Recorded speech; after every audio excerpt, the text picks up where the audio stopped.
Первая ценность – это мать.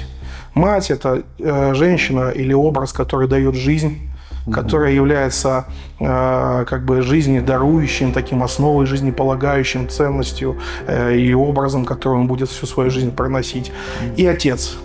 Это такой образ справедливости, надежности, опоры, такой, который дает питание, который дает возможность существования. То есть вот эти два образа человек, который получает в семье, пронесет через весь свой остаток своей жизни. Если эти образы не получены изначально, то тогда все жизненные свершения человека будут пустыми. Они совершенно будут приобретать негативный характер и оттенок.